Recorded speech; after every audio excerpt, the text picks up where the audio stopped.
Morning everyone.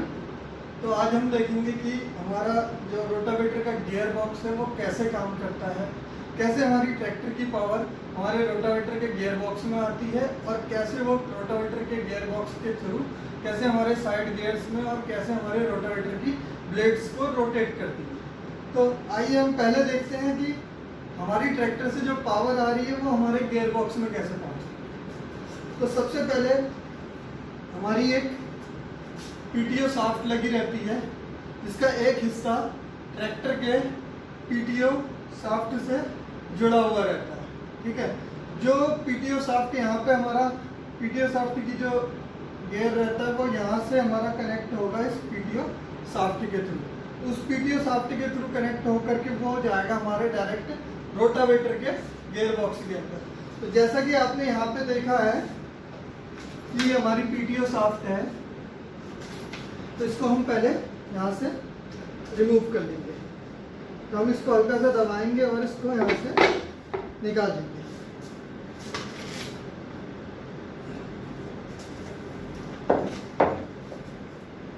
तो जैसा हमें यहाँ पे एक गियर का शाफ्ट दिख रहा है, तो सेम ऐसा ही हमें ट्रैक्टर पे भी ट्रैक्टर का जहाँ से हमारा आउटपुट आता है पीटीओ का वो कनेक्ट रहता है। तो सेम जैसा हमारा ये हिस्सा यहाँ पर ट्रैक्टर के साथ जुड़ता है, सेम वैसा ही हिस्सा हमारा रोटावेटर के साथ में जुड़ता है। तो हम इसको इससे कनेक्ट करें।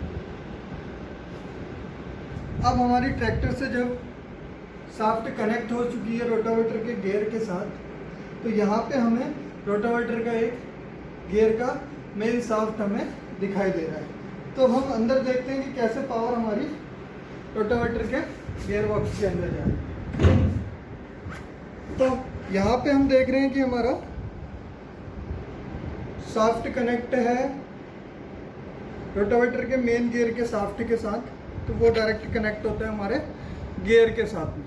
तो यहाँ पे हमारे दो गियर लगे हुए हैं 23 का, तो ये हमारे दो गियर लगे हुए हैं। तो जब हमारी शाफ्ट रोटेट होती है तो उस कंडीशन में हमारा गियर रोटेट होते हैं, किसके? रोटावेटर के।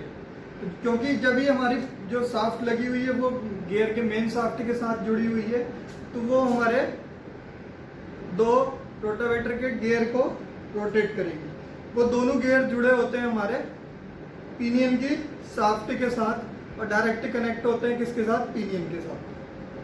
तो जब हमारी पावर ट्रैक्टर से शाफ्ट के थ्रू गियर में जा रही है, तो गियर के थ्रू वो कनेक्ट होके पिनियन की शाफ्ट के साथ जुड़ रही है।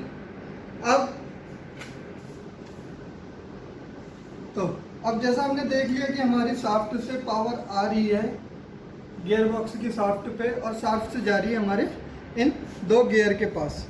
अब हम यहाँ पे देख रहे हैं, यहाँ पे हमें 4 गियर दिखाई दे रहे हैं। 2 हैं रोटेटरी मोशन में जब हमारी शाफ्ट रोटेट कर रही है, 2 है स्टेशनरी मूवमेंट में।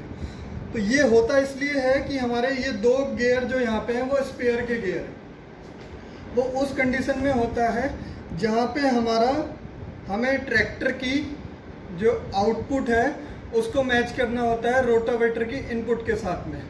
तो वो हमारी कंडीशन किस कंडीशन में आती है? जैसे सपोज करते हैं हमारे पास है महिंद्रा का ट्रैक्टर। तो महिंद्रा के ट्रैक्टर में हमें क्या होता है कि जो हमें पीटीओ का जो आरपीएम है 540 आरपीएम जो हमें रोटावेटर को रोटेट करने के लिए चाहिए होता है, वो हमें मिलता है अराउंड 1700 से 1800 आरपीएम के बीच में। लेकिन जब हम ट्रैक्टर चेंज करते हैं और हम आ जाते हैं जॉन डीरे में, तो वहाँ पे हमें ये जो आउटपुट होता है वो मिलता है 2300 से 2400 आरपीएम के बीच में, जो हमें 540 आरपीएम पीटीओ शाफ्ट का मिलता है। तो उस कंडीशन में हमें क्या करना होता है? इन गियर्स को आपस में चेंज करना होता है। उसके लिए हमें क्या करना होता है? पहले हमें ये 6 बोल्ट को रिमूव करना होता है यहाँ से।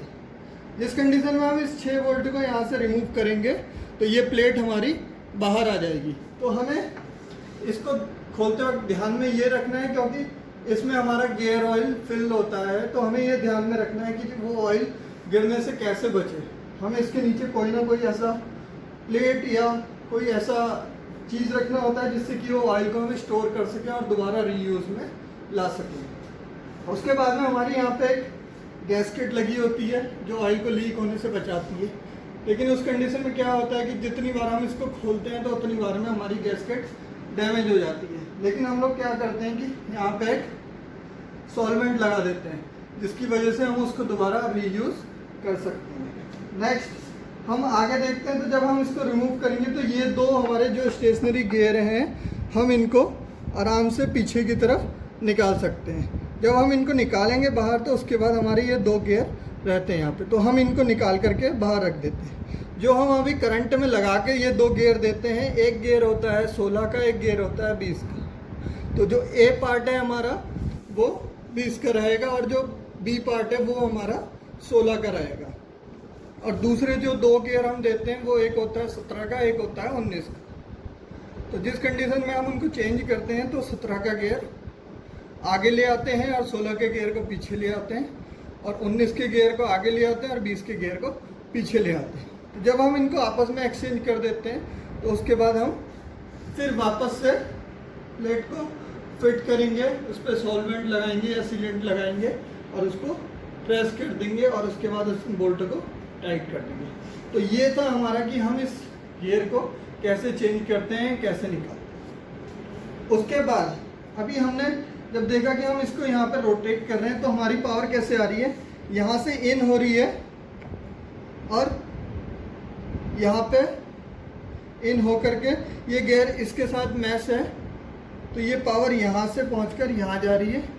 और फिर यहाँ से आप देख रहे होंगे एक पिनियन की शाफ्ट जुड़ी हुई है इसके साथ में, तो पिनियन की शाफ्ट जो यहाँ से यहाँ पे जा रही है पावर, तो हमें शाफ्ट के थ्रू ये पावर कहाँ पे जा रही है, पिनियन पे, ठीक है।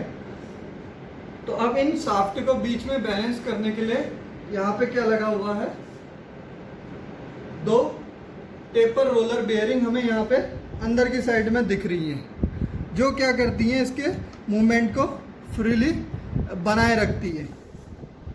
जिसमें हमारा केवल आप देख रहे हो कि शाफ्ट घूम रही है, जो ये टेपर रोलर बेयरिंग का जो इनसाइड का पार्ट है वो मूवमेंट कर रहा है, क्योंकि उसके ऊपर आप देख रहे होंगे छोटी छोटी यहाँ पे बॉल्स नज़र आपको आ रही होंगी। ये बॉल्स क्या करती हैं, रोटेट हो रही हैं। और उस कंडीशन में हम देख रहे हैं कि जब हमारी पावर यहाँ के थ्रू पिनियन पे जा रही है तो इस पिनियन के ठीक यहाँ पे हमें क्या मिलता है, क्राउन मिलता है। तो हम देखते हैं किसी भी जब भी हम कोई पावर एक जगह से दूसरी जगह पे हम ट्रांसफ़र करते हैं तो वहाँ पे हमें पिनियन और क्राउन लगाना पड़ता है। ऐसा ही सेम आपने देखा होगा कि डिफरेंशियल में भी हम क्राउन और पिनियन का यूज़ करते हैं, क्योंकि वहाँ पे भी हमें पावर ट्रांसमिट करनी होती है दोनों टायर पे, तो वहाँ पे हम दो हाफ शाफ्ट यूज़ करते हैं। तो यहाँ पे हमें क्या करना है कि पावर को यहाँ पे जब हमारा पिनियन लगा हुआ है उसके साथ में क्राउन लगा होगा, तो वो क्राउन जब यहाँ पे कनेक्ट होगा तो उससे एक हाफ शाफ्ट हमारी डायरेक्ट जाएगी कहाँ पे, जो हमारे साइड के गियर रहते हैं। जैसे साइड के गियर भी हमारे दो तरीके के रहते हैं, एक 18, 33, 28 और एक 19, 33, 25। तो 18, 33, 28 में जो हमारा अगर ट्रैक्टर की पावर कम है या HP कम है तो उस कंडीशन में हम 18, 33, 25 यूज़ करते हैं। और अगर हमारे ट्रैक्टर का आउटपुट अच्छा है, हमें पावर अच्छी मिल रही है, तो उस कंडीशन में हम 19, 33, 25 यूज़ करते हैं। तो उस कंडीशन में जब हमारे रोटावेटर के साइड गियर्स में वो पावर जाएगी और वो पावर उसके थ्रू हमारी जो ब्लेड है, जो हेलिकल एंगल में जो हमारी ब्लेड लगी हुई है उसको रोटेट करेगी। तो यही है हमारा आज का पावर।